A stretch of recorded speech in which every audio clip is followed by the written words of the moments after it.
ibadahnya seorang hamba kepada Allah tidak mengenal waktu dan tempat. Kapanpun, dimanapun, dia harus beribadah kepada Allah Subhanahu wa Ta'ala. Harga diri seorang mukmin itu di sisi Allah lebih besar daripada kehormatan Ka'bah sendiri. Nah, nikmat seorang mukmin lebih besar daripada itu.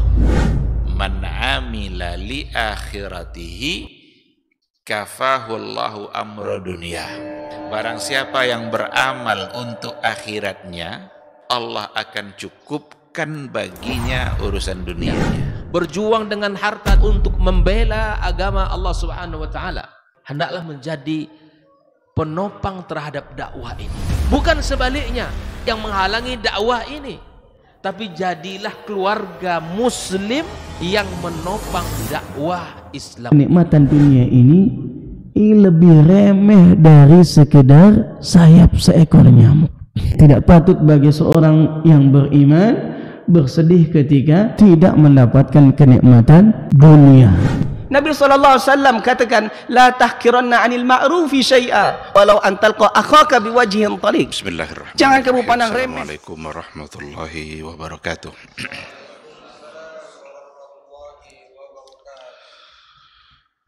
Innal hamdalillah nahmaduhu wa nasta'inuhu wa nastaghfiruh wa na'udzu billahi min syururi anfusina wa min sayyiati a'malina. May yahdihillahu fala mudhillalah wa may yudlilhu fala hadiyalah. Asyhadu an la ilaha illallah wahdahu la syarikalah wa asyhadu anna Muhammadan abduhu wa rasuluh la nabiyya wa la rasula ba'dah. Ikhwati fillah, ma'asyiral hadirin wal hadirat, kaum muslimin dan muslimat yang dimuliakan Allah. Mari sama-sama kita awali kajian kita dengan mengucapkan puji dan syukur kepada Allah Subhanahu wa Ta'ala. Alhamdulillah, pagi yang penuh berkah ini kita kembali dibangunkan oleh Allah Subhanahu wa Ta'ala dari tidur kita, dan alhamdulillah dimudahkan untuk duduk sejenak di majelis ilmu. Mudah-mudahan kita hendaknya selalu sabar dalam duduk di majelis ilmu, sebuah majelis yang sangat dicintai oleh Rasulullah SAW, sebuah majelis yang memberikan kebaikan, sebuah majelis yang memiliki fadilah dan keutamaan-keutamaan yang luar biasa.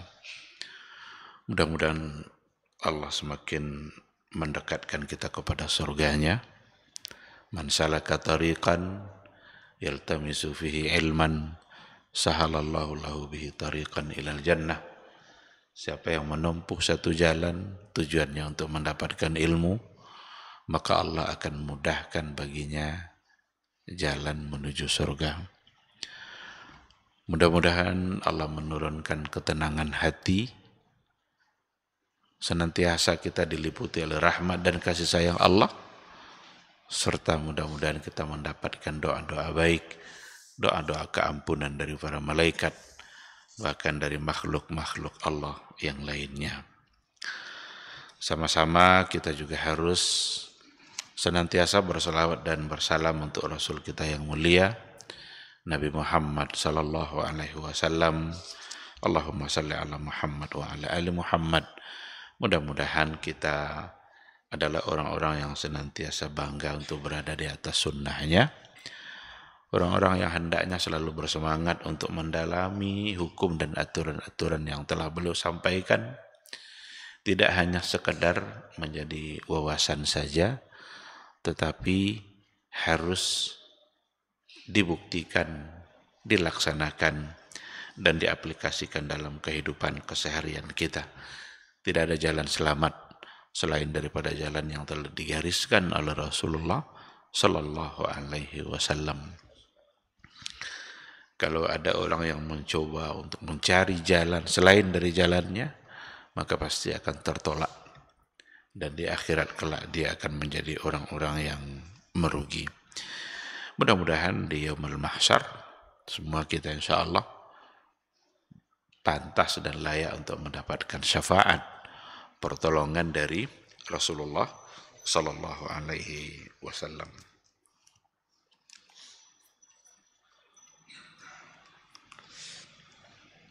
Ikhwati fillah, ma'asyiral hadirin wal hadirat, rahimani Allahu wa iyyakum. Kembali kita pada pagi hari ini melanjutkan kajian tauhid, kajian akidah, sarah dari al-usulul thalathah.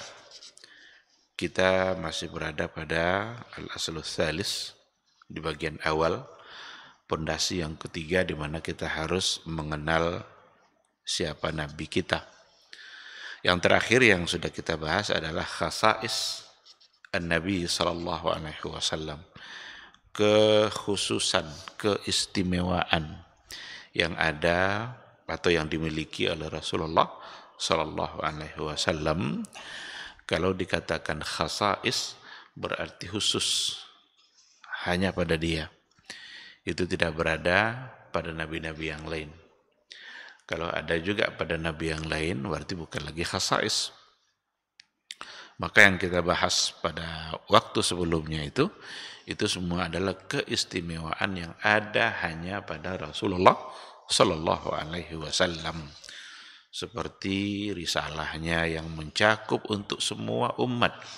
Siapa saja yang ada hak hidup pada masa dia sampai hari kiamat, maka haruslah ikut kepada apa yang dibawa oleh Rasulullah sallallahu alaihi wasallam. Itu salah satu dari contoh yang sudah kita sampaikan. Bahkan kalau seandainya Nabi Musa hidup, maka Nabi Musa akan ikut syariat Nabi Muhammad sallallahu alaihi wasallam. Nanti di akhir zaman itu akan turun Nabi Isa alaihi salam. Dia akan mengajak orang kepada al-haq, kepada syariat. Siapakah dia mengajak? Kepada apa yang telah diajarkan oleh Rasulullah sallallahu alaihi wasallam. Maka dalam hadis dikatakan bahwa nanti Nabi Isa itu turun, maka dia akan patah-patahkan itu salib dan akan dia bunuh itu babi-babi, karena Nabi tidak pernah menghalalkan babi dan Nabi juga tidak pernah menyuruh untuk menyembah Nabi Isa alaihi salam. Itulah fakta bahwa risalah beliau adalah risalah penutup dan risalah yang mencakup untuk semua umat. Baik, sekarang kita akan lanjutkan pada sub bahasan yang berikut. Kalau kemarin itu keistimewaan, sekarang min huquqin Nabi sallallahu alaihi wasallam ala ummatihi. Apa hak Nabi dari umatnya? Kalau dikatakan hak Nabi dari umatnya, berarti kewajiban umatnya. Seandainya umatnya itu tidak melaksanakan itu, berarti dia tidak melaksanakan kewajibannya. Jadi hak Nabi berarti kewajiban yang lain terhadap Nabi. Sama dengan hak suami, hak istri. Kalau hak suami, berarti kewajiban istri. Kalau hak istri, berarti kewajiban suami. Maka ada al-huququz zawjiyah. Ada hak dan kewajiban antara suami dan istri. Sekarang, huquqin Nabi sallallahu alaihi wasallam. Hak Nabi dari umatnya. Berdosa kita kalau seandainya kita tidak melaksanakan kewajiban itu. Karena yang namanya kewajiban ya sesuatu yang hukumnya wajib dan itu dibebankan. Tuntutannya itu tuntutan yang jazim, talaban jaziman, tuntutan yang mesti, tidak dapat tidak.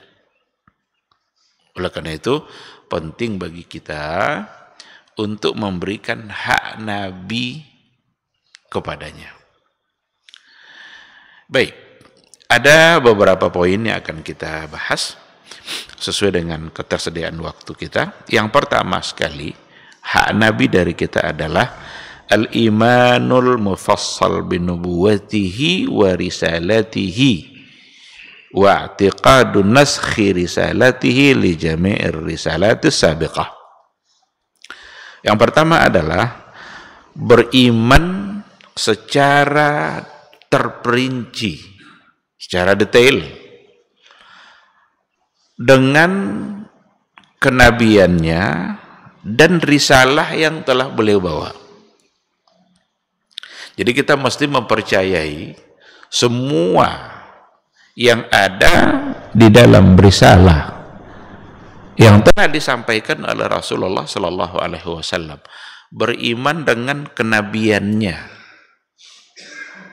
Beriman dengan kenabiannya ada di antara tanda-tanda kenabian yang memang sudah dijadikan bukti akan kebenaran kenabian beliau. Apapun yang berhubungan dengan kenabiannya Nabi Muhammad Sallallahu Alaihi Wasallam, maka kita mesti mempercayainya secara detail. Tidak boleh setengah-setengah. Tidak boleh separoh. Mesti semua.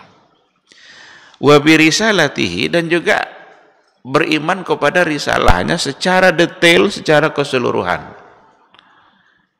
Nabi Muhammad SAW telah sempurna di dalam menyampaikan risalahnya, mulai dari A sampai Z. Itu semua sudah disampaikan oleh Rasulullah Sallallahu Alaihi Wasallam. Apapun yang telah diajarkannya, maka tidak ada satupun risalah itu kecuali kita percaya, kita mengimaninya, dan kita melaksanakannya. Ketika risalah Nabi Muhammad Sallallahu Alaihi Wasallam menyampaikan perkara-perkara yang berhubungan dengan iman dan akidah, maka kita harus meyakininya. Ketika risalah Nabi Muhammad Sallallahu Alaihi Wasallam berbicara dan menyampaikan perkara-perkara ibadah, maka kita harus pula mengimaninya dan melaksanakannya. Ketika risalah Nabi Muhammad Sallallahu Alaihi Wasallam berbicara tentang persoalan muamalah, beliau telah mengajarkannya bagaimana tata cara bermuamalah yang baik, yang benar. Berarti kita juga harus percaya. Tidak sekedar percaya, tetapi melaksanakan dan mengamalkan. Ketika Rasul kita yang mulia menyampaikan perkara-perkara adab dan etika, akhlak dalam kehidupan keseharian, bagaimana akhlak sesama manusia, bagaimana akhlak dalam menjalani kehidupan, berarti kita al-iman al-mufassal, kita harus percaya. Di samping itu juga wa'tiqadun naskhi risalatihi li jami'ir risalatis sabiqah. Dan kita harus punya keyakinan bahwa risalahnya Nabi Muhammad sallallahu alaihi wasallam telah menasakh, telah menghapus jami'ir risalatis sabiqah, semua risalah yang sebelumnya. Berarti ketika datang Al-Quran, risalah yang dibawa oleh Rasul kita, Risalatul Islam, itu nasikhatun lirrisalatis sabiqah, menghapus semua risalah-risalah yang sebelumnya. Apapun syariat yang ada pada masa Nabi Musa, Allah hapus dengan adanya Al-Quran. Apa yang ada pada risalahnya pada masa Nabi Nuh, dengan adanya Al-Quran, semua risalah-risalah sebelumnya itu terhapus. Yang ada hanya Al-Quranul Karim. Oleh karena itu, bertahan di atas risalah yang sebelumnya berarti menyalahi. Itulah sebabnya pada masa dahulu ketika Rasulullah Shallallahu Alaihi Wasallam mengutus Muaz ke wilayah Yaman, diutus Muaz oleh Rasulullah Shallallahu Alaihi Wasallam agar dia bisa berdakwah di wilayah Yaman. Apa kata Rasul kepada Muaz? Ya Muaz, innaka sata'ti qauman min ahlil kitab. Wahai Muaz, kamu sekarang nih saya utus kepada satu kaum dan mereka itu adalah ahlul kitab. Siapa itu ahlul kitab? Al-Yahudi wan Nasara. Jadi kalau disebut Yahudi dan Nasrani, Al-Yahud wan Nasara itulah ahlul kitab. Yahudi adalah umatnya Nabi Musa dan dia punya kitab Taurat. Nasara adalah umatnya Nabi Isa dan dia punya kitab Injil. Muaz diutus kepada ahlul kitab karena mereka punya kitab-kitab samawi turun dari Allah Subhanahu wa taala, turun dari langit. Tetapi Muaz diutus oleh Nabi agar dia mendakwahi mereka kembali kepada kalimatin sawa. Maka dalam Al-Quran juga dikatakan, ya ahlal kitab ta'alau ila kalimatin sawa. Hai ahlul kitab, ayo kembali kepada satu kata. Kalau dikatakan kembali, berarti terlanjur lewat. Kalau terlanjur lewat, berarti dia sudah salah, sudah menyimpang. Nah, karena sudah menyimpang, maka diajak ta'alau ila kalimatin sawa. Ayo kembali kepada satu kata. Dan satu kata itu adalah Risalatul Quran, risalah yang dibawa oleh Nabi Muhammad sallallahu alaihi wasallam. Padahal mereka punya kitabnya, mereka punya nabinya. Tapi dengan turunnya Al-Quran, dengan datangnya risalah yang dibawa oleh Nabi Muhammad sallallahu alaihi wasallam, maka itu menasakh semuanya. Ini juga sebagai jawaban bagi kelompok liberal yang ingin mengatakan bahwa semua agama adalah benar. Semua agama adalah benar. Apa argumentasi orang-orang liberal? Karena mereka punya kitab samawi. Yahudi punya kitab, Nasara punya kitab. Bahkan mereka lebih parah lagi dalam kesalahan membenarkan keyakinan yang lain. Orang-orang liberal. Bagi mereka bahwa yang benar itu bukanlah semua yang mereka punya kitab samawi, tapi agama apa saja. Kalau mereka punya pegangan kitab sucinya, maka itu bisa dibenarkan karena rata-rata kitab suci mengajak kepada kebenaran. Maka orang Hindu akan mereka anggap benar karena mereka punya kitab suci. Orang Buddha akan dianggap benar karena mereka punya kitab suci. Itu dalam keyakinan liberal. Tapi dalam keyakinan umat Islam, Ahlus Sunnah, enggak. Inna dina indallahi al-Islam. Sesungguhnya agama yang benar di sisi Allah itu adalah Islam. Ketika Islam dibawa dan disempurnakan oleh Nabi Muhammad, sekaligus Al-Quran itu nasikhun lisyariatil as-sabiqah, menghapus, menasah syariat yang sebelumnya. Enggak ada lagi cerita. Maka yang harus diikuti hanyalah Al-Quranul Karim. Nah, oleh karena itu Al-Quran memang ada jaminan penjagaan dari Allah Subhanahu wa taala. Inna nahnu nazzalna dzikra wa inna lahu lahafizun. Sesungguhnya kami yang menurunkan Al-Quran dan kami yang menjaganya. Jaminan seperti ini tidak ada untuk kitab-kitab samawi yang sebelumnya. Tidak ada untuk kitab Taurat, tidak ada untuk kitab Injil. Maka gampang diselewengkan. Umat-umat Nabi terdahulu menyelewengkan, merubah. Yuharrifunal kalima an mawadhihi. Mereka merubah-rubah ayat-ayat Allah an mawadhihi, dari tempat-tempatnya. Yang seharusnya begini dirubahnya jadi begini. Seharusnya begini dirubahnya jadi begini. Karena sudah terjadi perubahan, maka pantaslah untuk diajak kembali ila kalimatin sawa. Ta'alau ila kalimatin sawa. Ayo kembali kepada satu kata. Dan satu kata itulah al-haq yang dibawa oleh Al-Quranul Karim. Ini yang pertama sekali, hak Nabi dari kita adalah kita mengimani, mempercayai secara detail kenabiannya dan risalah yang dibawa oleh beliau. Apa konsekuensi dari beriman secara keseluruhan ini?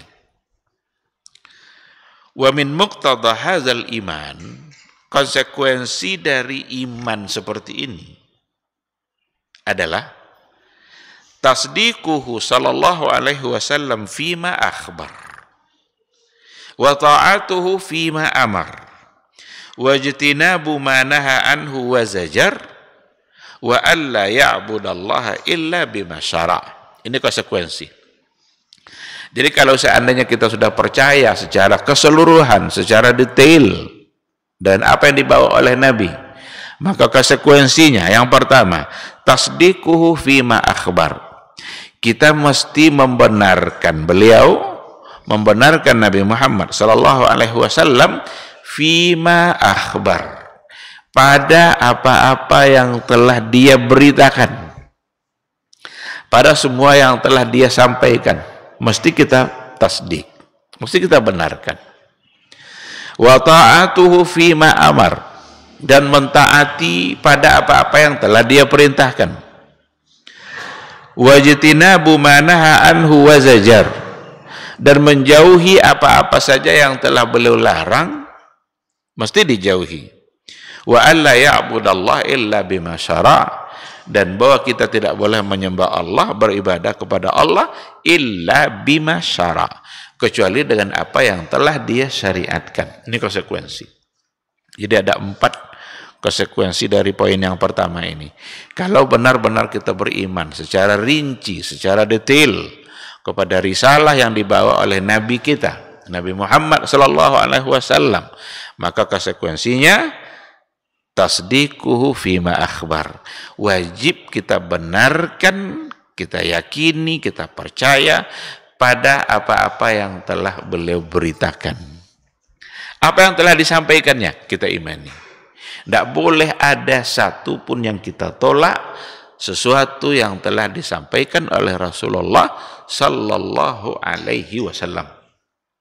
Kalau kita tolak sebahagiannya, berarti sama dengan orang-orang dahulu, yu'minuna bi ba'dil kitab wa yakfuruna bi ba'din. Mereka beriman dengan sebahagian dan menolak sebahagian yang lain. Sebagai muslim yang benar, sebagai muslim yang sejati, ketika benar-benar sudah beriman kepada Nabi kita, maka tasdiquhu fima akhbar.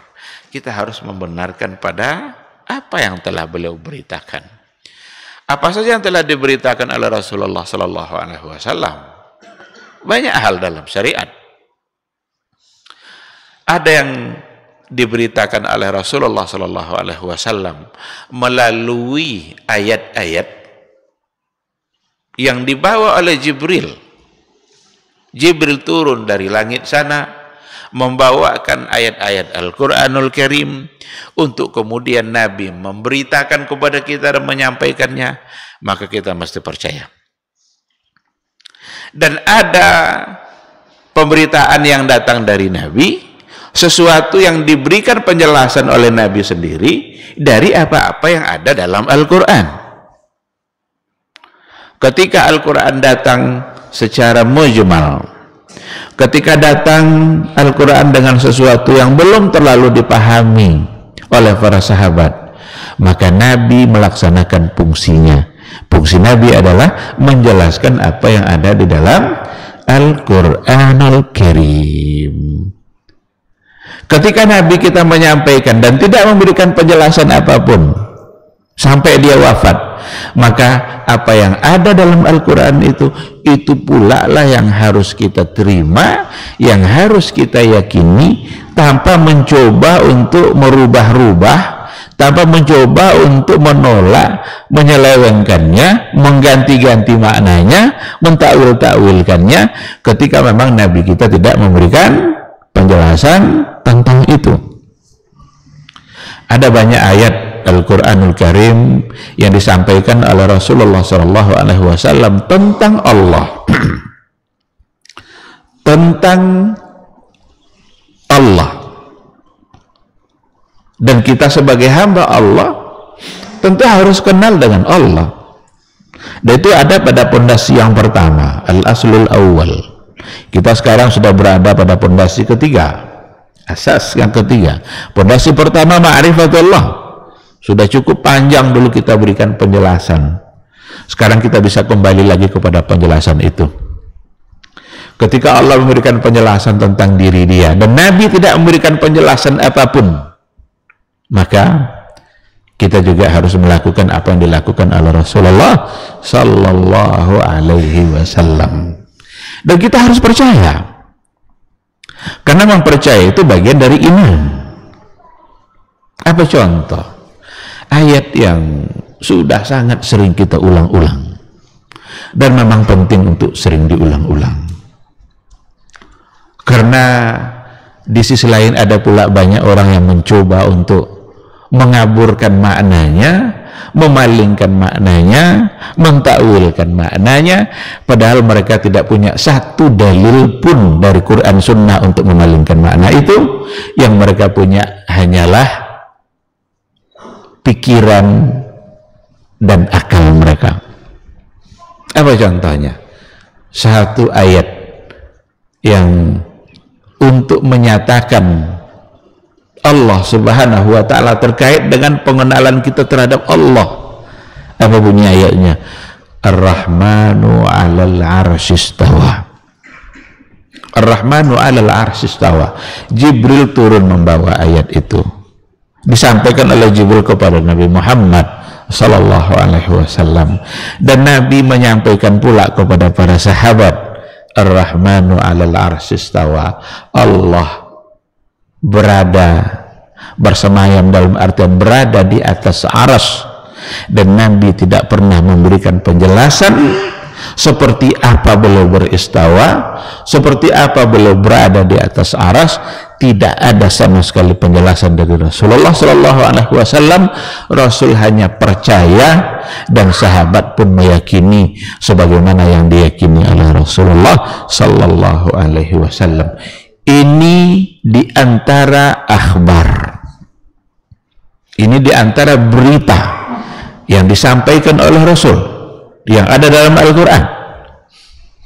Nah, ketika kita beriman secara rinci dengan apa yang dengan keiman dengan kenabiannya Rasul dan dengan risalahnya, maka konsekuensi pertama adalah tasdiquhu fima akhbar.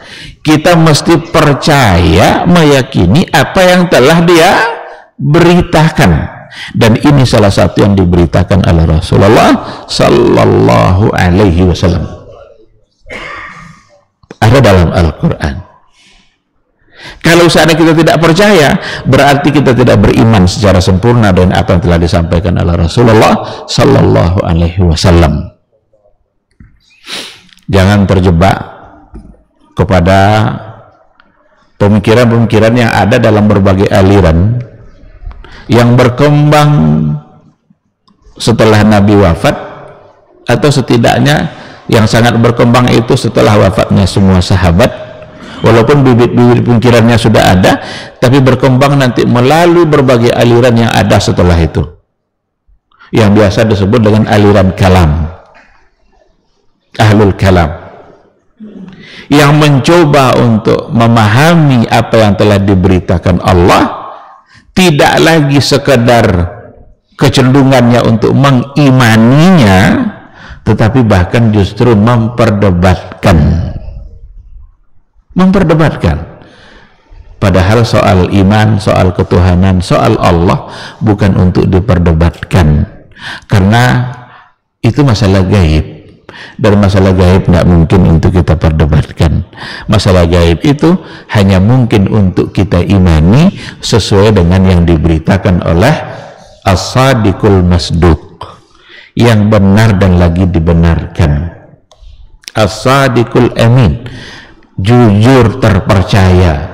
Kalau dia yang sudah menyampaikan, maka bukti iman kita kepadanya, dan itu hak dia dari kita, adalah untuk mengimaninya, bukan mengutak-atik, bukan menganalisa, bukan untuk merubah-rubah, hanya karena bersandar kepada pikiran. Apa contoh merubah? Contoh merubah. Pada ayat tadi, Ar-Rahmanu 'alal 'arsy istawa. Allah bersemayam dan berada di atas aras. Ketika diutak-atik, dianalisa melalui akal, apa kata pemilik akal itu? Apa kata pengikut-pengikut aliran itu? Oh, ini tidak mungkin istawa ini diartikan istawa. Tidak mungkin ini. Kenapa tidak mungkin? Karena kalau seandainya Allah bersemayam, berada di atas aras, berarti Allah butuh kepada aras. Kalau Allah butuh kepada aras, berarti sama dengan makhluk. Sama dengan makhluk. Kalau sama dengan makhluk, mustahil. Tidak mungkin Allah sama dengan makhluk. Nah, kalau begitu, berarti ini bukan istawa. Ini tidak boleh diartikan istawa. Tidak boleh diartikan Allah berada di atas aras. Karena kalau diartikan Allah berada di atas aras, berarti Allah punya jihah. Allah punya arah.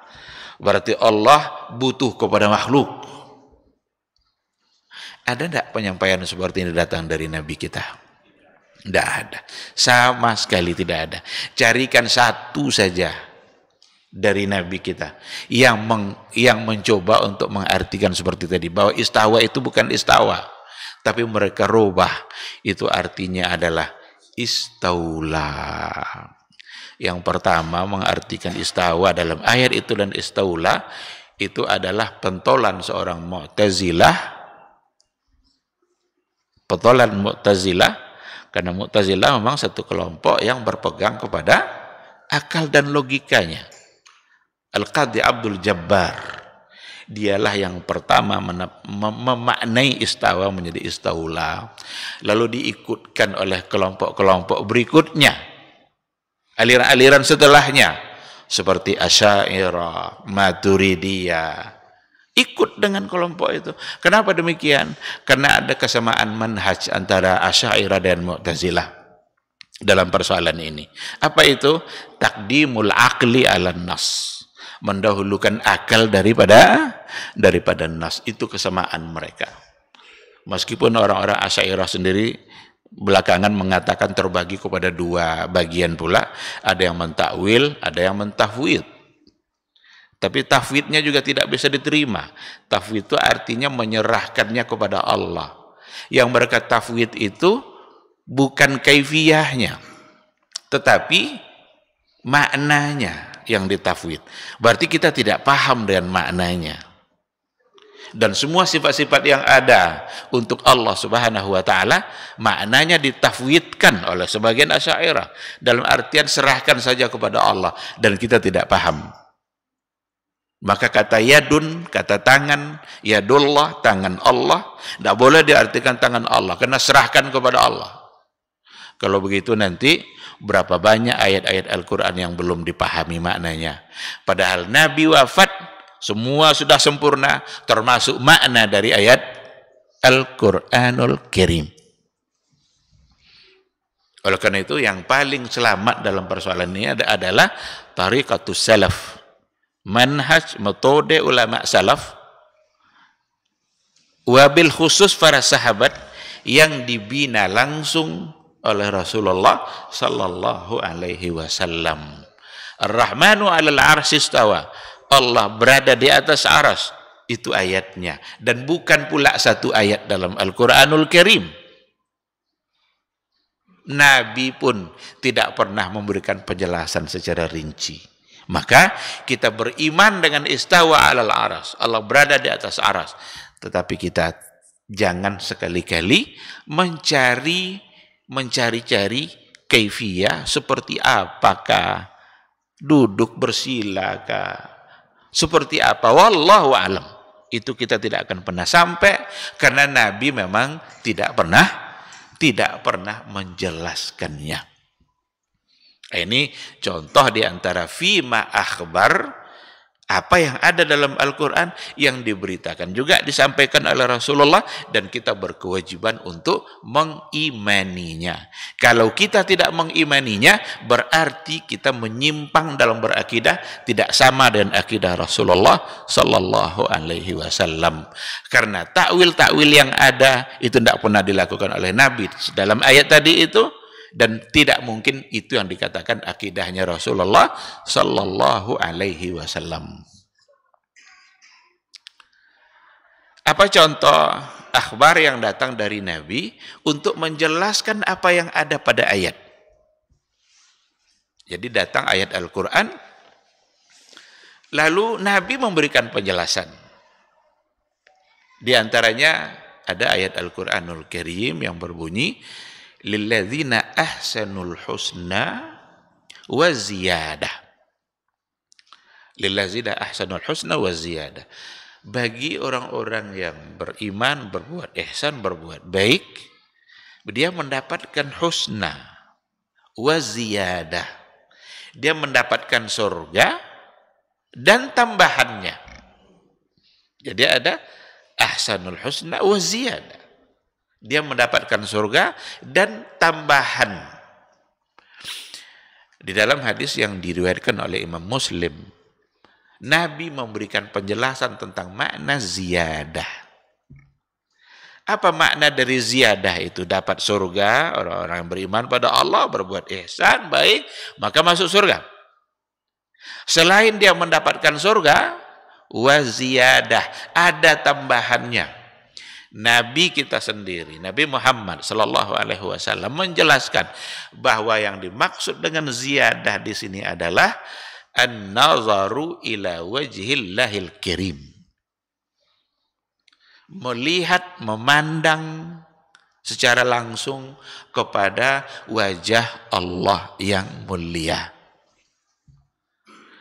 Karena ini Nabi yang menyampaikan,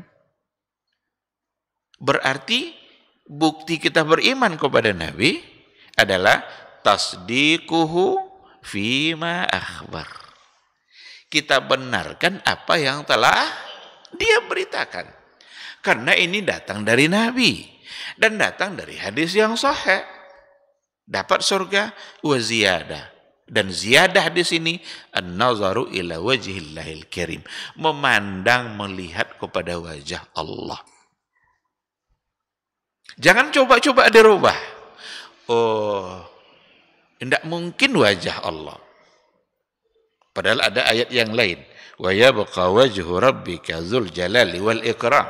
Maka kekallah wajah Rabbmu yang maha mulia. Ayat yang mengatakan.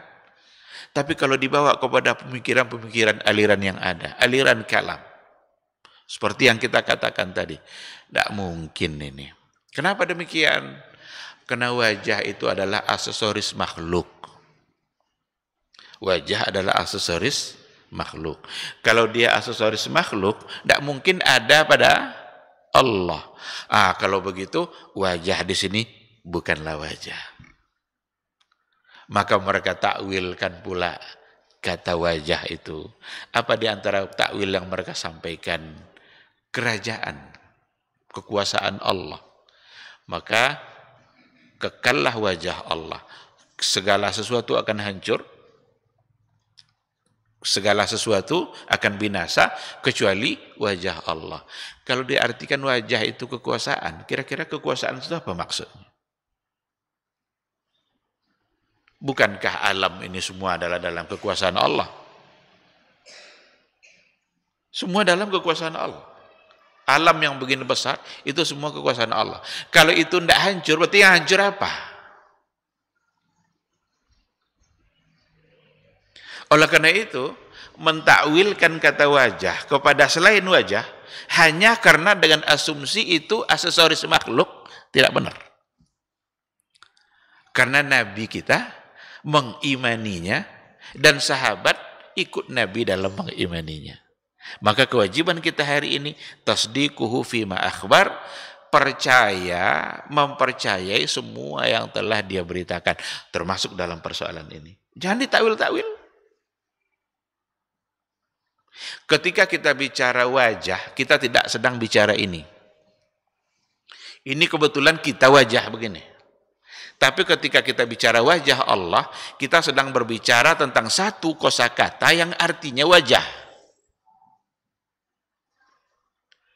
Ketika kita bicara mata, kita sedang bicara satu kosakata yang artinya mata.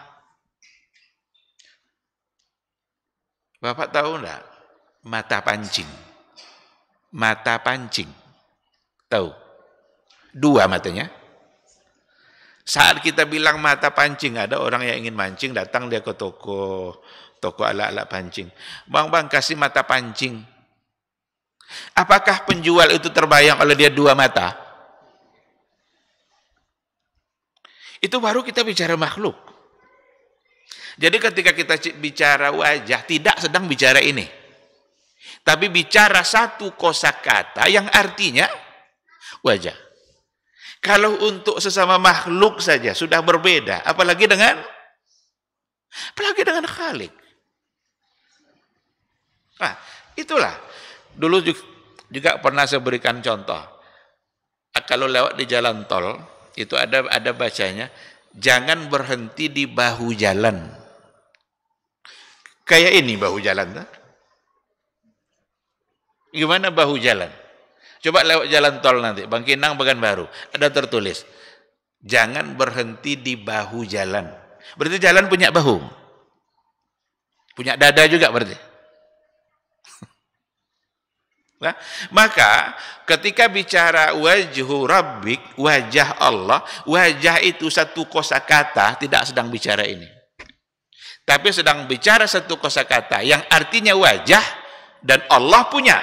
Seperti apa? Wallahu alam. Itu yang tidak pernah disampaikan oleh Rasulullah sallallahu alaihi wasallam.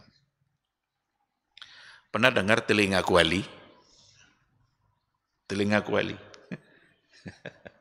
Gimana telinga? Sama dengan telinga kita? Sama sekali tidak. Nah, oleh karena itu, tidak usah mengada-ngada dalam persoalan akidah. Tidak usah mengada-ngada. Tasdikuhu fima akhbar. Benarkan semua yang telah dia beritakan. Dan Nabi kita memberitakan. Ziyadah di situ adalah melihat langsung kepada wajah Allah. Kalau Nabi yang bilang mau apa? Nabi yang menyampaikan, tugas kita adalah beriman dan percaya. Oh, berarti Allah punya wajah? Iya, karena dia yang menyampaikan. Yang bilang bukan kita. Nabi pun hanya sekedar menyampaikan apa yang perlu dia sampaikan dari Al-Quranul Karim. Dan karena dia adalah Nabi, tentu ungkapan semuanya berdasarkan kepada wahyu.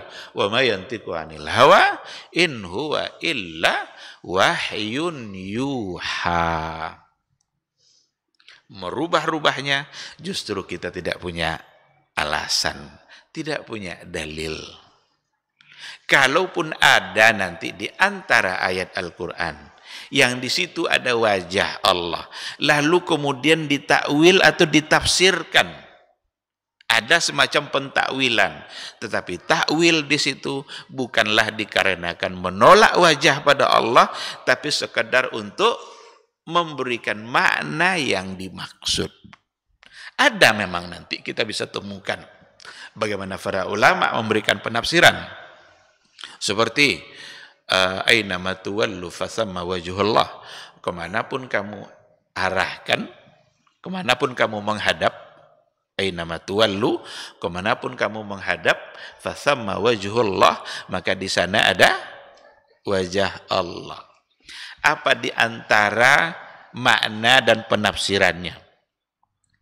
Itu adalah kiblatullah di antaranya. Ada di antara ulama salaf yang memang memaknai seperti itu. Kiblatullah, kiblat Allah. Kenapa itu diartikan? Karena memang didukung oleh asbabun nuzul. Dulu ada di antara sahabat yang malam-malam gelap, dia mau sholat malam. Ketika mereka mau sholat, gelap, tidak nampak kiblat.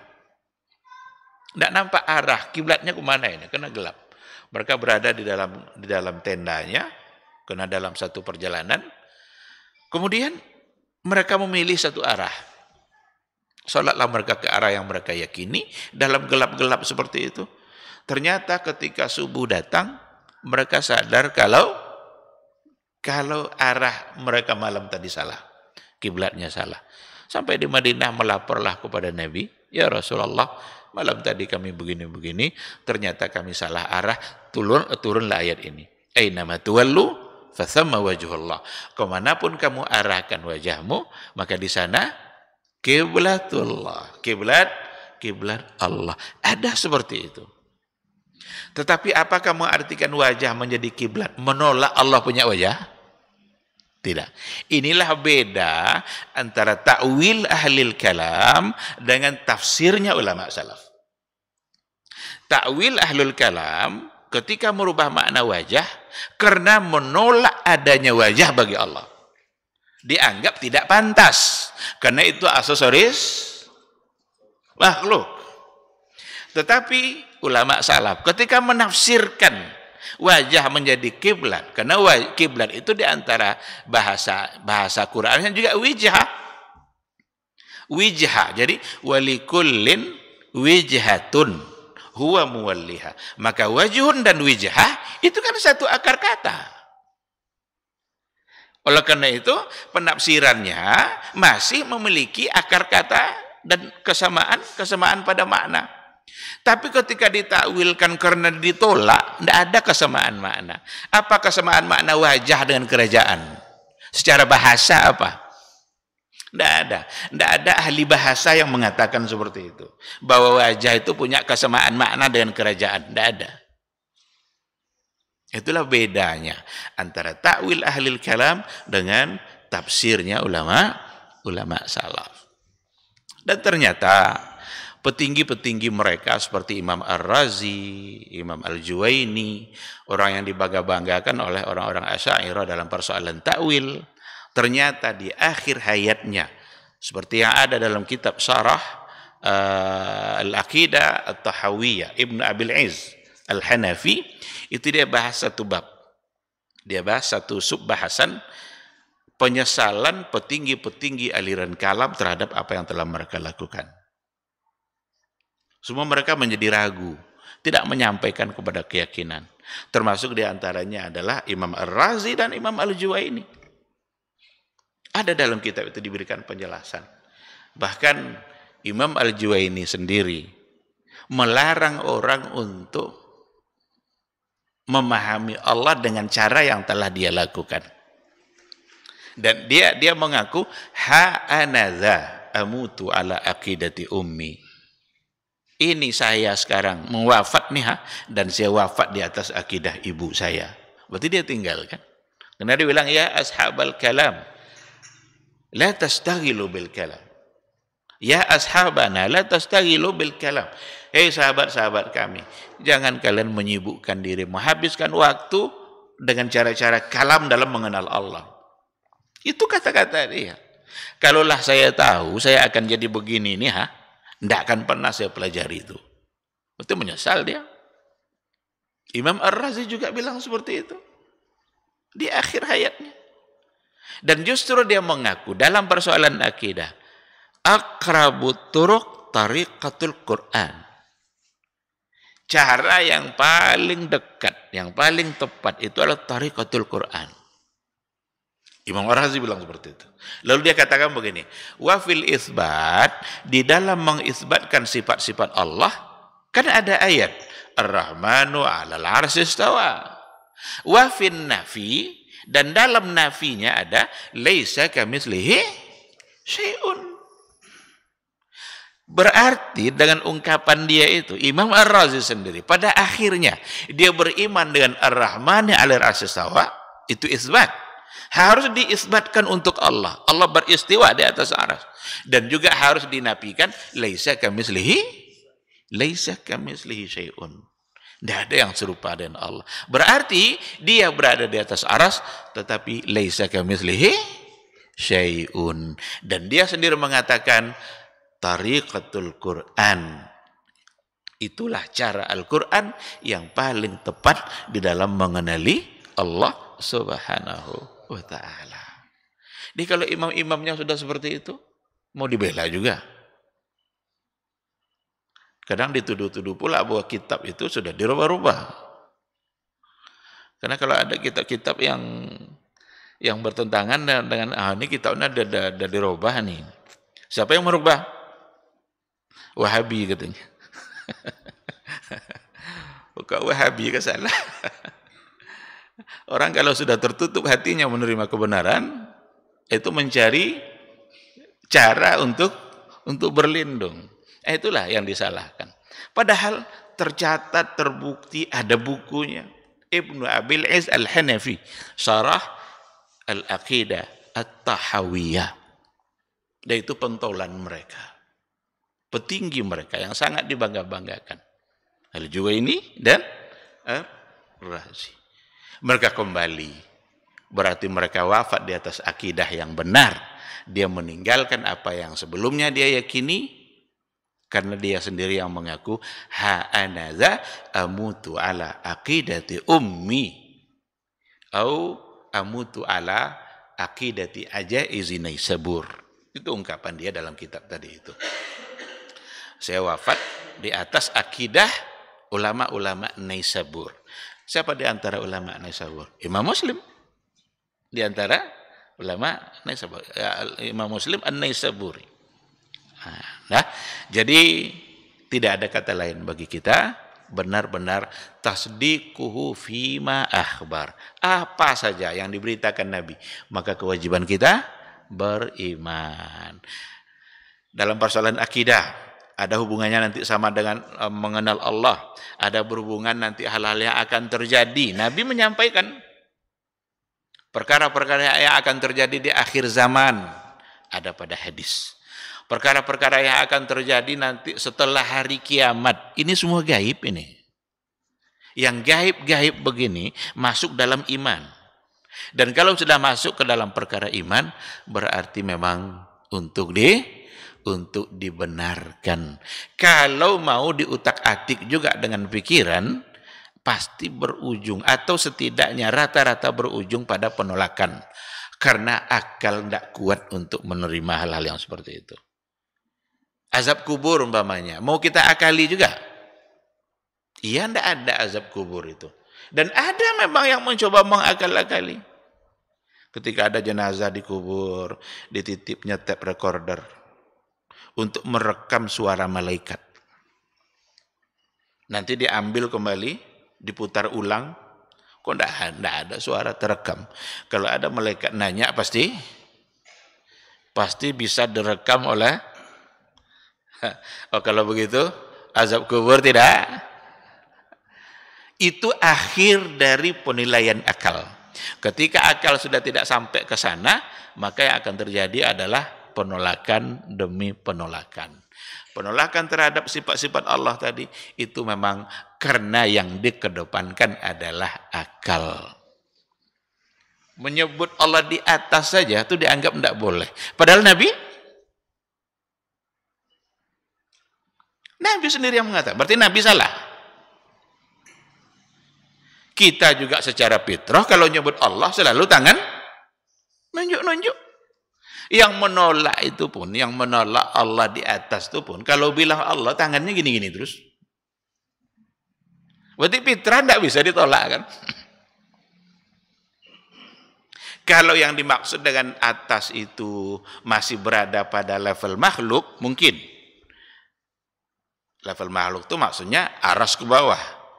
Lalu Allah berada umpamanya di mana-mana. Itu justru lebih salah lagi kan? Lebih salah lagi, itu menghina Allah itu. Kalau dibilang Allah secara zat ada di mana-mana. Di tempat-tempat kotor pun nanti ada Allah. Nah, maka secara zat ambil ayat. Apa ayatnya? Ar-Rahmanu 'alal 'arsy istawa. Ibnu Al-Qayyim Al-Jauziyah mengatakan asyraful mawjudat arsyullah. yang paling mulia dari semua yang ada itu adalah arsy Allah. Maka pantas untuk dikatakan Ar-Rahmanu 'alal 'arsy istawa. Kalau dikatakan Allah berada di mana-mana, mana-mana itu tidak suci, sementara Allah suci. Apalagi menganggap Allah masuk ke dalam secara zat.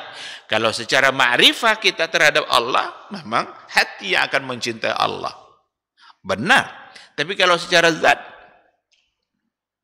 maka kita harus meyakini bahwa Allah itu mubayin anil khalqi, terpisah dari makhluknya. Maka Allah berada di atas harus berdasarkan kepada ayat-ayat Al-Quran. Mujassimahkah itu? Enggak. Bukan mujassimah. Musabbihahkah? Enggak. Itu keyakinan Nabi. Yang musabbihah itu yang menyamakan Allah, yang menyerupakan Allah dengan makhluk, berarti musabbihah. Yang mujassimah yang menganggap Allah itu punya jisim yang sama dengan jisim makhluk, itu baru mujassimah. Tapi sekadar mengatakan Allah punya wajah, dia yang memang mengatakan. Maka tadi saya katakan, saat kita bicara wajah, kita tidak sedang bicara ini. Kita hanya bicara satu kata yang artinya wajah. Ketika kita bicara mata, kita tidak sedang bicara ini. Kita hanya bicara satu kosakata yang artinya mata. Dan itu berbeda antara makhluk. Mata sapi sama dengan mata ular? Enggak. Wajahnya sama? Enggak. Tapi kita sedang bicara wajah. Bicara satu kata yang artinya wajah. Nah, kalau sesama makhluk saja tidak bisa sama dan tidak kan memang sama, maka untuk Allah tentu akan lebih tidak sama lagi, karena Allah adalah Khaliq dan selainnya adalah makhluk. Ikhwati fillah, ini hak Nabi dari kita. Jadi Nabi kita punya hak dari kita untuk mengimani semua yang telah dia sampaikan. Kalau kita tidak lakukan, berarti kita tidak memberikan hak Nabi dan berarti kita salah. Maka dalam Al-Quran dikatakan, فَآمِنُوا بِاللَّهِ وَرَسُولِهِ وَالنُّورِ الَّذِي أَنزَلْنَا وَاللَّهُ بِمَا تَعْمَلُونَ خَبِيرٌ. Berimanlah kepada Allah, berimanlah kepada Rasul, berimanlah kepada Nur allazi anzalna, cahaya yang telah kami turunkan. Berarti Al-Quran adalah cahaya. Ayat-ayat Al-Quran adalah cahaya. Kalau kita lari dari cahaya itu, berarti kita berada di dalam kegelapan. Maka pentakwilan sifat itu hanya lari dari cahaya menuju kegelapan. Kalau ditakwilkan juga, berarti ingin berada pada kegelapan, tidak menjadi terang. Oleh karena itulah sahabat-sahabat dulu tidak ada yang menolak-nolak sifat-sifat Allah, karena memang itulah cahaya yang sesungguhnya. Beriman kepada Allah, Rasul, dan cahaya yang telah kami turunkan.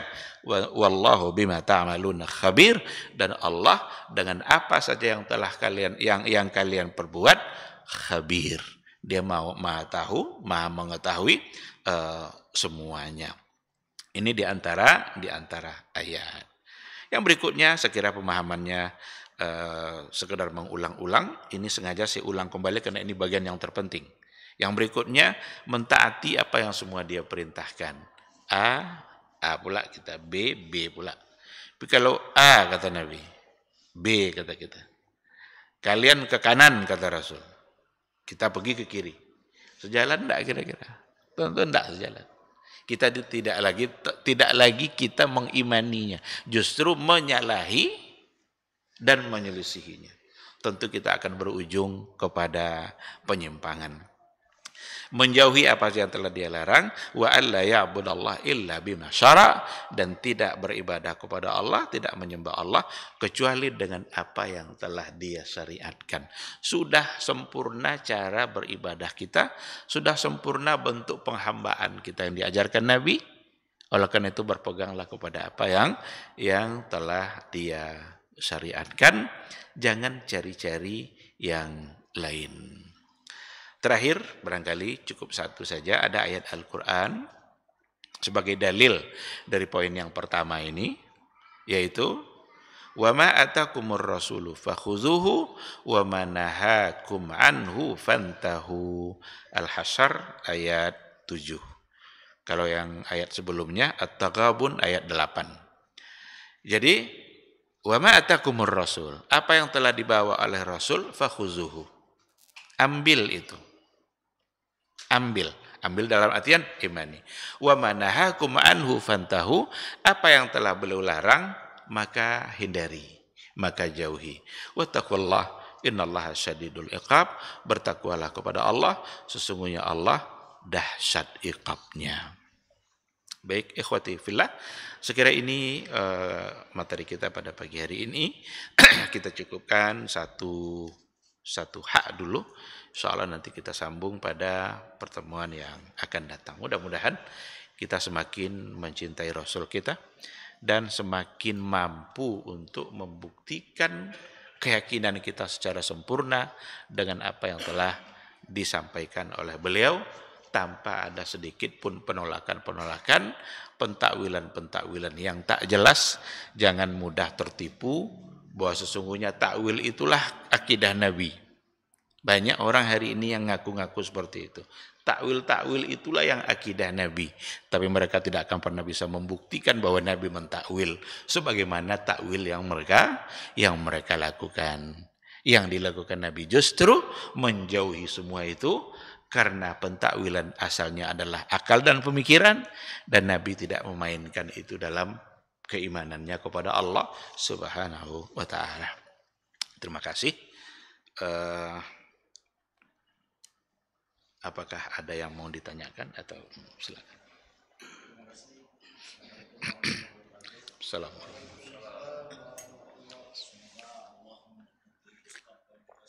Amin ya Rabb.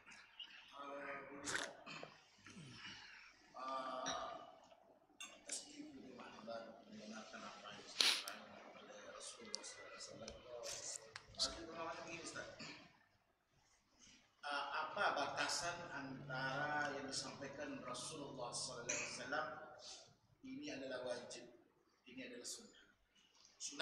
Sunnah hukum fikih. Itu pertama. Pertanyaan kedua, masalah jihad, yang itu banyak Ustaz Pondam mengatakan masalah itu sebenarnya di Ali untuk bawaan tidak membenarkan meletakkan wajah Allah dari 6 sisi, tidak di atas, tidak di depan, tidak di belakang, tidak di bawah. Apa dasar yang sudah ada benar-benar sahabat Nabi yang benar itu? Ya, ini jawabannya satu pertemuan, 2 SKS. Apalagi yang pertama tadi itu, bagaimana untuk mendudukkan antara wajib dengan sunnah. Karena nanti kita akan bersambungan dengan kaidah-kaidah usul dalam memahami nas. Yang jelas ada perintah yang datang dari Rasulullah SAW, dan tidak semua perintah memang untuk menunjukkan wajib. Itu disepakati itu. Berdasarkan kepada kaidah usul, masuk kita pada kaidah usul. Al-aslu fil amri lil wujub illa ma dallad dalilu ala khilafi. Hukum asalnya perintah itu menunjukkan wajib, kecuali kalau ada nanti qarinah, ada indikasi yang memang menunjukkan itu bukan wajib. Berarti hukum asalnya wajib memang. Tapi apakah semua perintah dalam Quran dan dalam hadis menunjukkan wajib? Jawabannya tidak. Kalau ada qarinah maka tidak wajib. Cuma yang perlu kita tanamkan dalam hati kita, untuk tidak terlalu cenderung membeda-bedakan apakah wajib atau tidak. Yang harus kita kedepankanlah, kalau datang perintah dari Nabi, berkeinginanlah untuk melaksanakannya lebih awal tanpa membeda-bedakan ini wajib atau tidak. Kalau seandainya kita mengedepankan wajib atau sunnah, berarti kita mengedepankan hukum. Dan kalau hukum yang kita kedepankan, cenderung ia menjadi berat. Dan cenderung ditinggalkan karena sunnah. Kamu kenapa tidak begini? Ya kan tidak wajib. Nah, kan tidak wajib itu lalu ditinggalkan, berarti ada yang hilang dari dia, ada pahala yang hilang. Tapi kalau seandainya saya pokoknya kerjakan, mau wajib mau tidak wajib, saya ingin mengerjakan yang dikerjakan dan yang diperintahkan oleh Nabi, berarti ada semangat untuk taat, walaupun untuk hal-hal yang sifatnya sunnah. Maka Nabi kita Muhammad Sallallahu Alaihi Wasallam dulu memang ketika dia membina para sahabat, Nabi cenderung mengedepankan apa yang akan dia dapat, apa yang akan didapat dari amalan itu, bukan mengedepankan hukum. Mungkin dulu sudah agak lama kita pernah sedikit menyinggung soal ini. Saya berikan contoh. Ada ndak datang dari Nabi kita hukum bahwa sesungguhnya sholat jenazah itu fardu kifayah? Ada ndak? Dari Nabi, dari hadis. Tidak ada. Penjelasan fardu kifayah itu datang dari ulama. Berdasarkan hadis. Yang datang dari Nabi apa? Nabi tidak menyebutkan hukum. Man hadaral janazah. Barang siapa yang melayat jenazah, ada yang wafat, lalu sampai ikut dia menyolatkan, falahu qirat. Maka dia mendapatkan pahala satu qirat. Dan kalau seandainya ikut pula dia tabi'al janazah, ikut pula dan mengantarkannya sampai ke kubur, falahu qiratan. Dia mendapatkan dua qirat. Jadi kalau hadir ikut sampai solat saja dapat 1 qirat. Kalau sampai pula menguburkan dapat 2 qirat. Ada sahabat yang bertanya, "Qila ya Rasulullah, wa mal qirat?" Apa qirat itu ya Rasul? Rasul bilang, 1 qirat itu mislu jabalin azim atau mislu jabali Uhud. 1 qirat itu kebaikan sama besarnya dengan bukit Uhud. Jadi kalau ikut sampai sholat, maka dapat pahala kebaikan sebesar bukit Uhud. Kalau ini yang kita kedepankan, lalu kita hadir melayat, minimal kita ikut sampai sholat. Tapi kalau fardu kifayah, kalau yang teringat oleh kita fardu kifayah, coba tes kali-kali, adakan penelitian. Penelitian cicak aja. Karena sekarang kan penelitian kan banyak cicak juga kan. Umpamanya ada jenazah yang sedang disolatkan di dalam rumah. Kadang lebih banyak yang duduk di luar daripada yang sholat. Coba tanya sekali-kali, kenapa anda ikut? Kan fardu kifayah. Dah selesai kewajibannya oleh. Tidakkah kita ingin kita yang menggugurkan kewajiban itu untuk orang lain? Ya, walaupun fardu kifayah, apakah fardu kifayah itu untuk ditinggalkan? Kan enggak. Nah jadi ada memang tingkatan-tingkatan hukum. Dan itu nanti ditentukan oleh karinah-karinah dalil-dalil yang ada. Aqimus shalah, dirikanlah sholat, itu wajib. Karena tidak ada karinah yang memalingkan kepada selain wajib. Didukung justru oleh hadis. Allah mewajibkan sholat 5 waktu. Tetapi ketika ada ayat, ya ayyuhallazina amanu iza tadayantum bidainin ila ajalim musamma faktubu.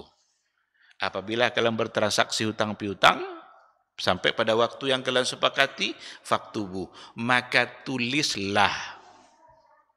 Apa hukum maka tulislah ini? Wajibkah? Kalau aqimus shalah wajib. Ulama mengatakan lil wujub. Karena tidak ada karinah yang memalingkan.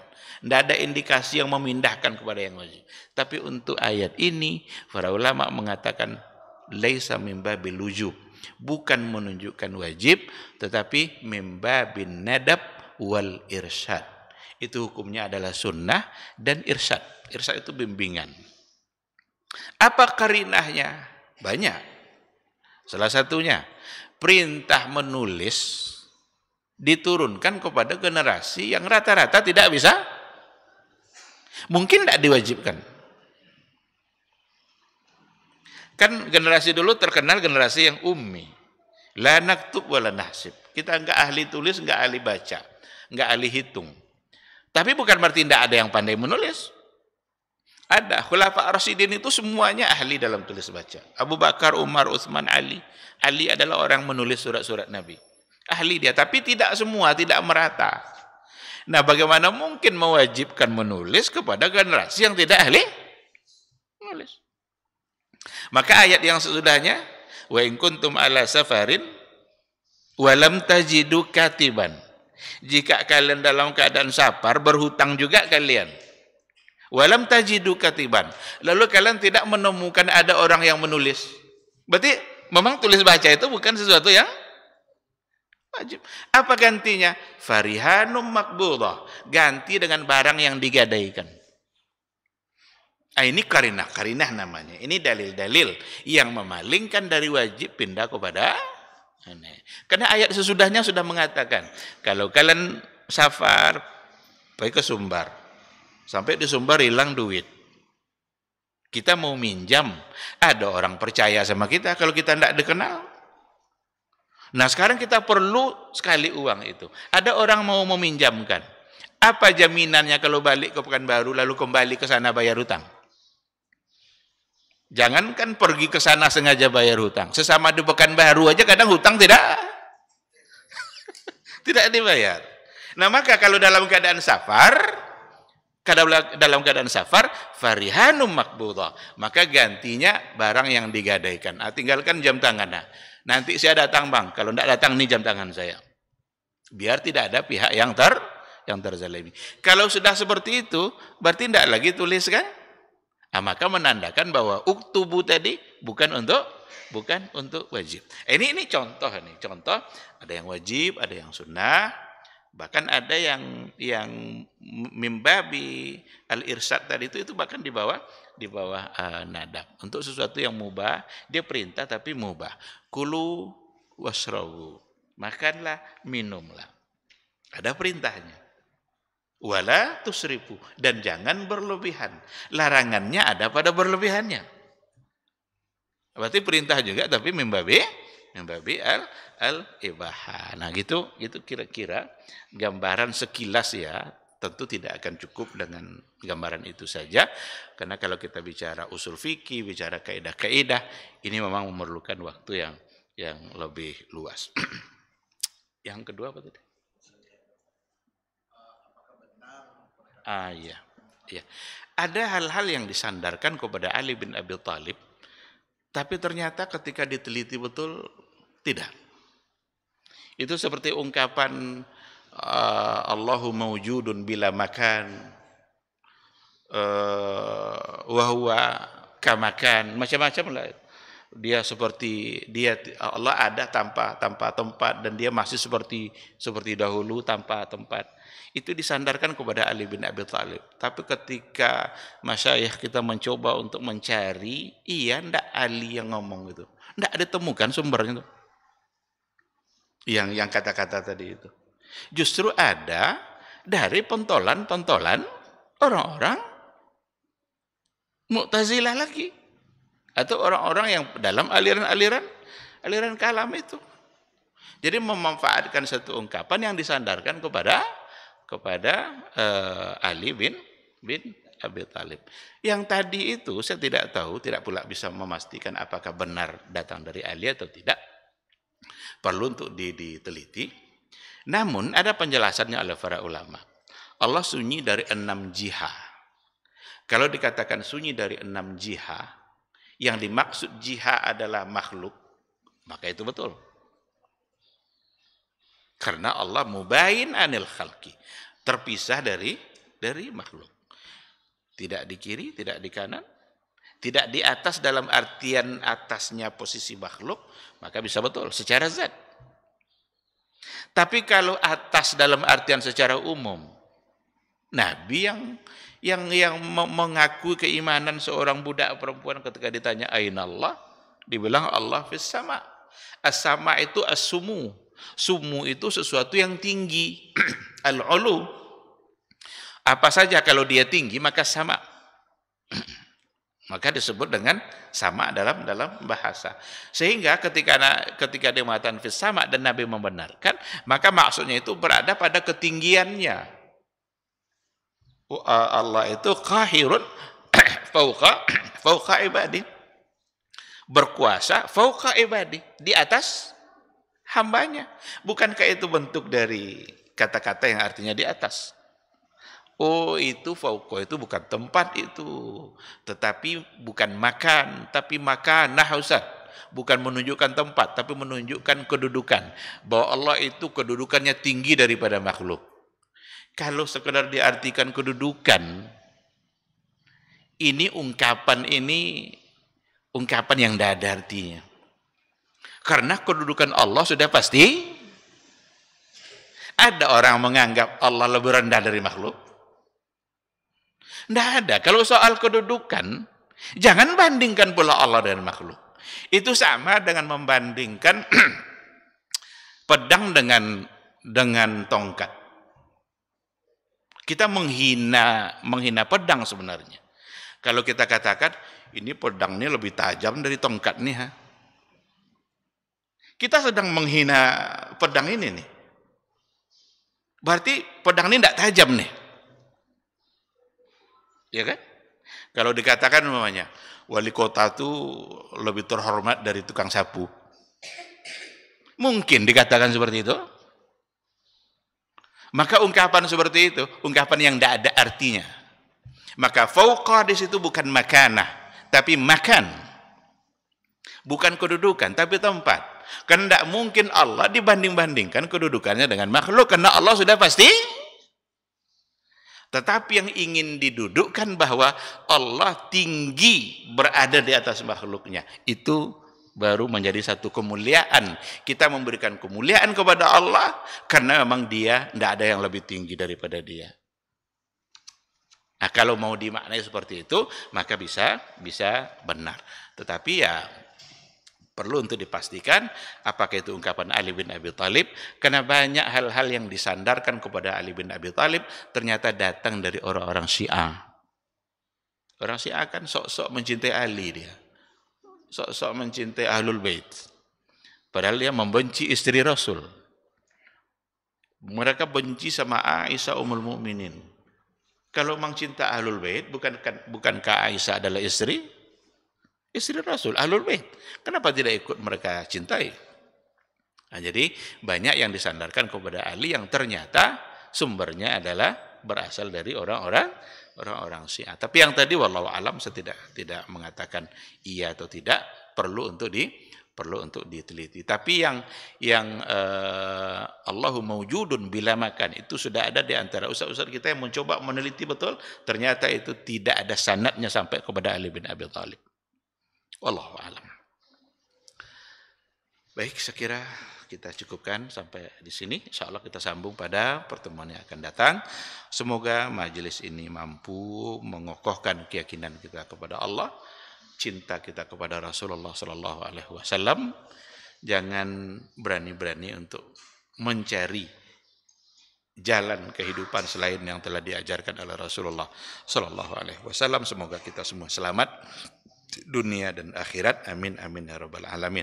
Subhanakallahumma bihamdika asyhadu an la ilaha illa anta astaghfiruka wa atubu ilaik. Wassalamualaikum warahmatullahi wabarakatuh.